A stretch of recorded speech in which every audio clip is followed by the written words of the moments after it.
Hello aspirants, UGC ने फिर इस बार कुछ बदलाव किए हैं।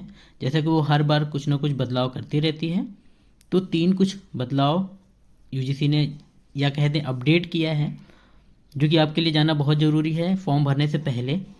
अगर आपने फॉर्म भर लिया है तो कोई बात नहीं, अगर फॉर्म अब नहीं भरे हैं तो ये इन्फॉर्मेशन बहुत ज़रूरी है।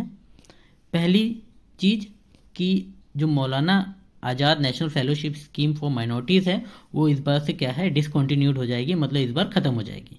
पहली बैड न्यूज़ है ये, ओके।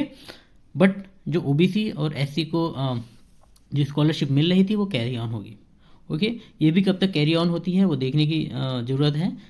क्या पता अगले साल कुछ और नया हम लोग को देखने को मिल सकता है। दूसरी चीज़, एक नया सब्जेक्ट लॉन्च किया गया है यूजीसी नेट की तरफ से, इंडियन नेशनल सिस्टम, ओके। तो इसके अभ्यर्थी जो होंगे उसका जो सिलेबस है नीचे लिंक में दिया गया है, आप उस लिंक को पे जाएं और अपना सिलेबस डाउनलोड करें और इसकी प्रिपरेशन करें, और इस साल आपको देने का मौका मिलेगा। इंडियन नेशनल सिस्टम एक नया सब्जेक्ट है, ओके। क्वेश्चन उतने ही होंगे, 100 नंबर के, और 200 नंबर के, 300 नंबर के क्वेश्चन होंगे, जो कि हर बार होता था, इसमें कोई बदलाव नहीं हुआ है, ओके। तीसरी सबसे बड़ी अपडेट है कि अगर जब आप फॉर्म भर रहे होंगे तो ये आपको जानना बहुत ज़रूरी है, एक नया कॉलम आएगा, एक नया ऑप्शन आएगा आपको मीडियम ऑफ क्वेश्चन पेपर चुनने का।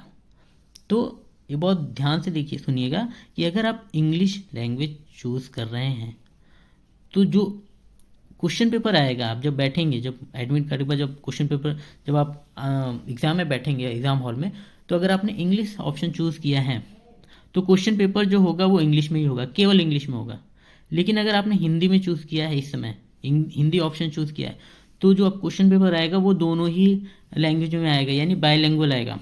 ऐसा यूजीसी ने क्यों किया है ये तो रीज़न वही बता सकते हैं, जिसका कोई आधार नहीं है। सारे बच्चे जाहिर सी बात है फिर हिंदी ही ऑप्शन चूज़ करेंगे, ओके। लेकिन इस बार एक नया गेम किया गया है। ये बच्चों को अगर बात नहीं पता होगी तो अभ्यर्थी क्या होगा, वो हिंदी या इंग्लिश कुछ भी भर सकता है। तो ये आपको जानना बहुत ज़रूरी है कि हिंदी ही ऑप्ट करें। अगर आपको, जब आप क्वेश्चन पेपर भरते होंगे, बहुत बच्चे ऐसा क्वेश्चन पेपर जब देखते हैं तो वो दोनों ही लैंग्वेज उनके लिए ज़रूरी हो जाता है, खास करके नॉर्थ के बच्चों के लिए। तो आप हिंदी ऑप्शन ही चूज़ करें। अगर आपकी इंग्लिश बहुत अच्छी है, आप इंग्लिश में ही केवल क्वेश्चन पेपर देखना चाहते हैं और करना चाहते हैं, तो आप इंग्लिश लें। लेकिन अगर आप दोनों ही लैंग्वेज में करना चाहते हैं तो आप हिंदी ही ऑप्शन चूज़ करें। अगर आपने फॉर्म भर दिया है तो उसमें कोई भी बदलाव नहीं हो सकता है। और अगर आपने, ये याद रखिएगा कि हिंदी अगर आपने ऑप्शन चूज़ किया है और एग्ज़ाम में आप बैठे हैं, तो आप भले ही हेल्प इंग्लिश लैंग्वेज की लीजिएगा, लेकिन आप जो आंसर क्लिक करिएगा वो हिंदी ही कॉलम में करिएगा, ये बहुत ध्यान रखिएगा, ओके। ये अभी आपको जो न्यूज़ प्रोवाइड की जा रही है ये गुरुकुल द एजुकेशनल गैलेक्सी के थ्रू दी जा रही है, और हम भी कोशिश कर रहे हैं कि यूजीसी के जितने भी टॉपिक्स हैं हम कवर करने की कोशिश करें और आपकी सफलता में थोड़ा बहुत योगदान दें। आप सभी लोग अब हमारे साथ बने रहने के लिए बहुत बहुत धन्यवाद।